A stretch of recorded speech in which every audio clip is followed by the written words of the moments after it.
The global view is of a wonder down under, a seemingly recession-proof economy now in its 22nd year of uninterrupted growth, whose resources sector makes it largely immune from the woes of Europe and America. But the feeling in Australia is more pessimistic. With its budget due next week, the government is looking at a $7.5 billion hole in the national accounts, having pledged to return them to surplus.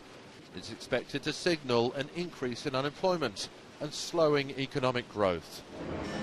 Retail remains sluggish as it has been for 3 years, and the high Australian dollar is hurting manufacturing.